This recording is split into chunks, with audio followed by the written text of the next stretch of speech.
ketemu lagi sama Michi hari ini. Hari ini Michi akan sharing gimana caranya bikin sabun dari susu kambing. Di resep sabun susu kambing kali ini, Michi pakai 3 jenis minyak, yaitu minyak zaitun, olive oil, terus minyak kelapa, coconut oil, dan yang terakhir adalah minyak kelapa sawit, yaitu palm oil.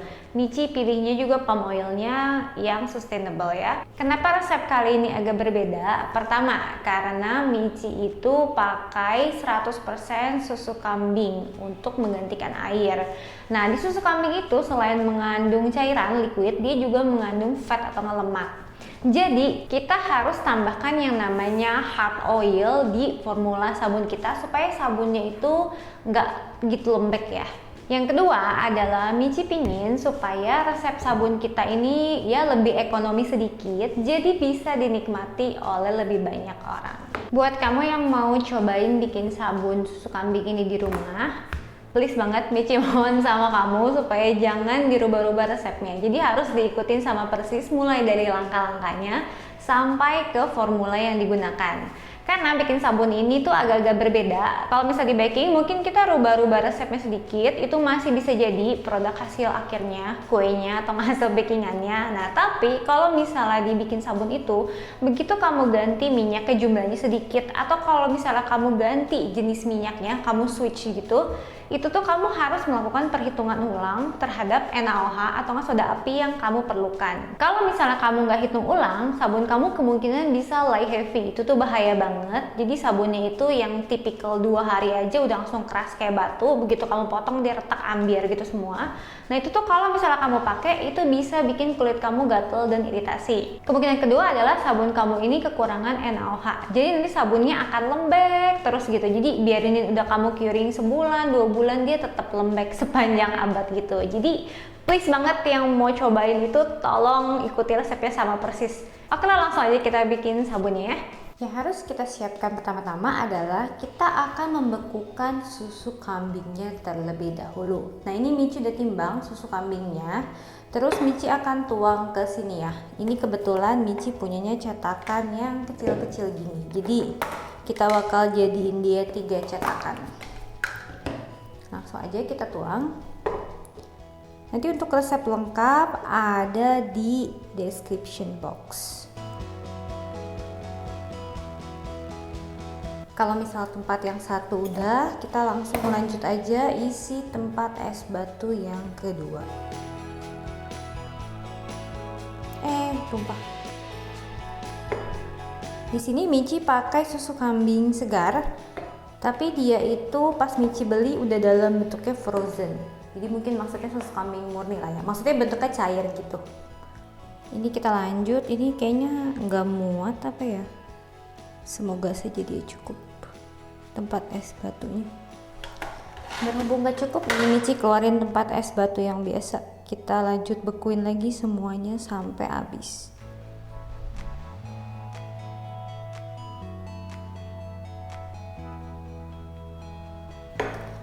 Nah ini semuanya kita bakal lanjut simpen di dalam freezer, kita diemin selama minimal 24 jam biar bener-bener beku banget.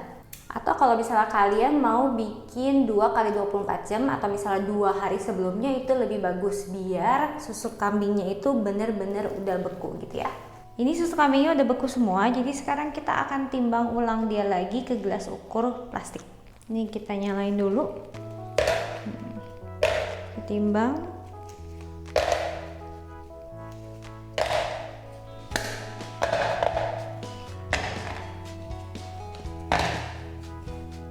Oke, pas ya.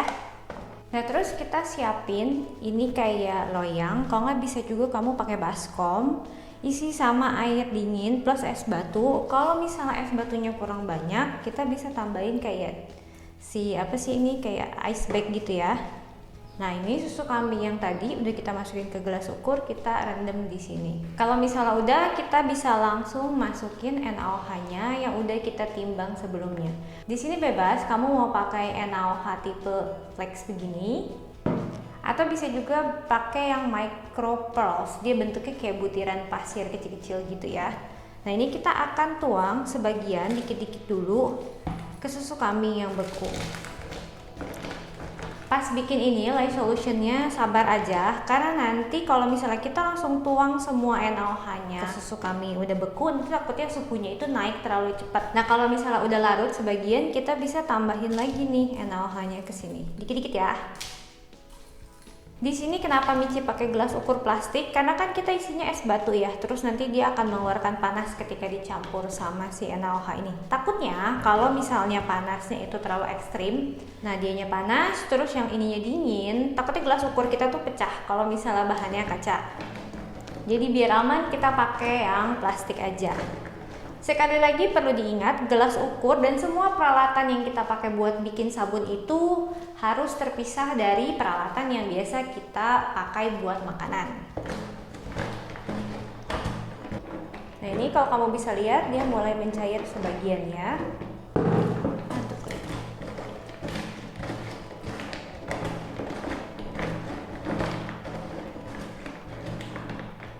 Kalau misalnya kamu punya cetakan es batu yang lebih kecil-kecil gitu, itu boleh dipakai biar lebih gampang larutnya NaOH-nya. Tapi kalau di rumah cuma punya yang gede-gede kayak tadi punya Michi itu nggak apa-apa, pakai aja yang ada, biar nggak usah beli-beli terus ya.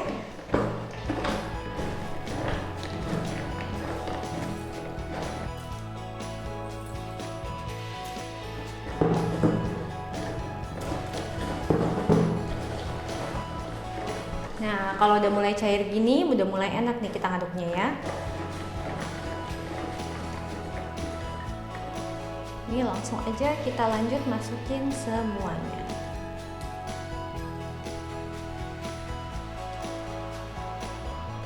Dikit.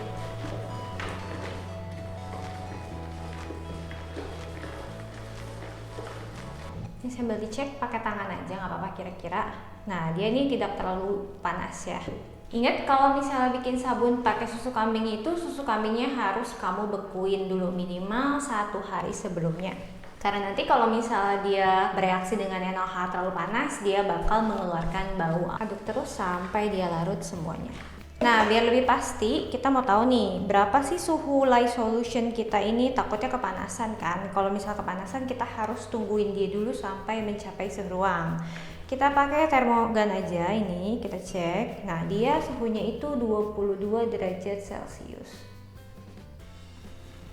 Berarti kita bisa langsung nyabun pakai lye solution yang ini ketika dia udah beres larut semuanya. Karena suhu lye solution kita ini dingin, kita bisa mulai langsung bikin sabunnya. Kita bikin sabunnya polosan aja hari ini. Nah, siapin saringan, wajib banget disaring. Karena nanti takutnya masih ada NaOH yang ngegumpel. Nah ini ya kenapa harus disaring, kalau kamu bisa lihat itu kan ada sisa NaOH yang belum larut. Lye solutionnya udah beres, kita bikin. Michi juga udah ambil spatula baru karena spatula yang tadi kotor. Ini jangan lupa kita siapin mata stick blendernya. Celupin terus di tap-tap biar nggak ada air bubble seperti biasa. Lanjut kita nyalain stick blendernya. Ingat kalau nanti nge-stick blender itu Michi prefer kita pencetnya sebentar-sebentar kayak gini. Terus kita aduk manual dulu. Lanjut lagi sekali lagi. Jadi bentar-bentar aja ya, jangan dinyalain terus-terusan karena nanti takutnya tiba-tiba adonannya langsung jadi kental. Ini sepertinya bagian bawahnya udah mulai agak kental. Nah ini jangan lupa dibawa, yang bagian bawahnya itu kan suka nggak mau naik ke atas. Ini kita aduk-aduk sampai bagian bawahnya itu naik ke atas dan teremulsi dengan sempurna. Boleh juga stick blendernya kita miringin kayak gini baru kita nyalain. Tapi pastiin kalau misalnya stick blender kamu itu kerendam semuanya. Kalau sampai ada sebagian yang nongol terus kamu nyalain posisinya miring gini, adonannya itu bakal muncrat dan itu bakal perih kalau misalnya kena tangan. Nah, kalau kamu bisa lihat ini kan warnanya kayak belum begitu rata ya. Berarti itu emulsinya belum berlangsung dengan sempurna. Kita bakal lanjut stick blender lagi. Posisinya dimiringin tuh maksud Michi begini ya. Ingat harus selalu kerendam semuanya.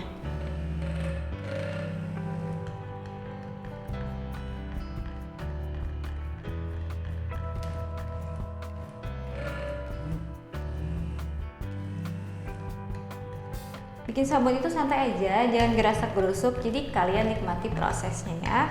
Buat ngecek udah trace apa belum, kita jangan keluarin stick blendernya. Jadi kalau misalnya kita keluarin terus totonya belum beres, nah ketika kita masukin dia lagi akan ada kemungkinan timbulnya air bubble. Jadi kita diemin aja di dalam sini, terus kita ambil spatula, kita cek.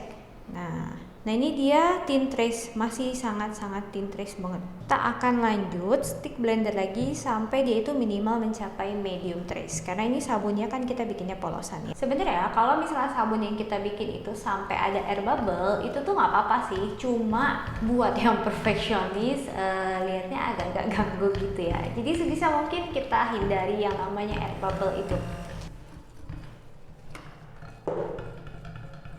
Nah biar gampang, Michi sekarang akan pakai satu macam cetakan aja tiap kali nge-youtube, yaitu cetakan yang ini. Karena cetakan ini tuh gampang banget didapat, plus di silikon, jadi praktis gitu ya. Sebelum kita tuang, kita aduk dulu pakai spatula sebentar ya. Terus kita alasin pakai spatula, kita tuang deh. Nah.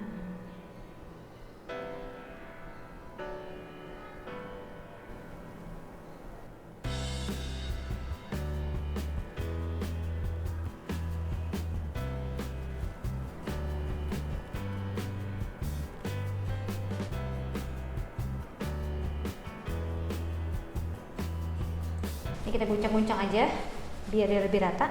Nah ini atasnya kita centilin dulu ya, pakai spatula aja.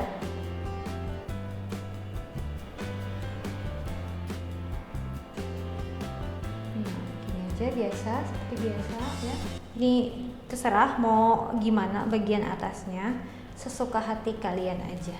Ini dia sabun susu kambing yang udah kita bikin, terus udah Michi diemin juga selama kurang lebih 8 hari. 7-8 hari lah ya. Nah Michi mau kasih tahu supaya kamu nanti nggak kaget. Jadi sekitar beberapa saat lah ya, beberapa jam seudah kamu tuang adonan sabun susu kambing kamu ke cetakan, nanti dia tuh akan mengeluarkan panas. Terus sabunnya itu akan kelihatan seperti kayak bening gitu, jadi bening ya. Itu nggak apa-apa, itu namanya sabunnya itu lagi melewati proses gelling. Jadi biarin aja dia seperti itu ya. Nah ini sabunnya langsung aja kita unmold ya, karena sudah tidak sabar ingin potong. Keluarinnya gini ya, pelan-pelan aja, jangan buru-buru. Keluarin dia dari cetakan. Ini sebabnya kenapa kamu harus nungguin sabunnya bener-bener firm baru kamu keluarin dari cetakan, adalah biar nggak gompel ketika dikeluarin dari cetakan silikon kayak gini ya. Tapi enak kalau misalnya kita pakai cetakan silikon itu, kita nggak usah motong-motong kertas nasi gitu buat ngelapis si cetakan. Nah, kalau kamu bisa lihat ini sabunnya itu agak-agak bening gitu ya, karena dia udah melewati proses gelling, dan kebetulan nih gellingnya tuh sempurna, menyeluruh gitu. Ini langsung aja ya sabunnya, jadi habis kita unmold itu bisa langsung kita potong. Kalau misalnya kamu nggak punya pemotong sabun khusus kayak gini, bisa pakai penggaris besi yang ukuran 15 cm gitu, atau kamu bisa juga pakai pisau. Cuma pastiin pisaunya itu khusus buat sabun, jadi kamu nggak campur sama yang buat di dapur buat masakan gitu ya. Ini Michi mau potong dia dengan ketebalan 2 cm. Nanti kurang lebih dapatnya kayak 10 piece lebih gitu. Kita langsung potong aja ya.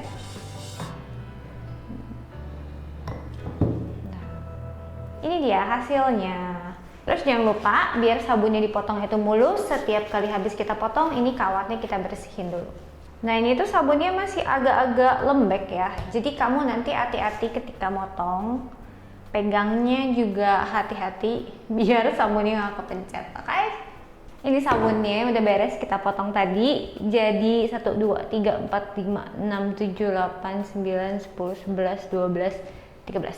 Jadi 13 potong dengan ketebalannya masing-masing itu 2 cm. Sabunnya nggak bisa langsung kita pakai, harus kita curing dulu selama kurang lebih 1 bulan. Cara curingnya ya gini aja, langsung kita simpen dia di tempat yang punya sirkulasi udara bagus, jadi yang sering ada pertukaran udara gitu ya. Nah sabun saponifikasi gini kenapa harus kita curing adalah untuk memastikan bahwa ikatan NaOH dan minyak yang kita pakai itu sudah berlangsung dengan sempurna. Plus selama masa curing itu kita kayak ngurangin kadar airnya biar sabunnya itu lebih firm. Nanti Michi akan bikinin satu video khusus Q&A mengenai troubleshooting atau nggak tips and trick tentang sabun saponifikasi. Jadi tungguin aja ya. Oke, kurang lebih kayak gitu. Nanti kalau misalnya ada pertanyaan, silahkan tulis di kolom komen di YouTube. Bye-bye!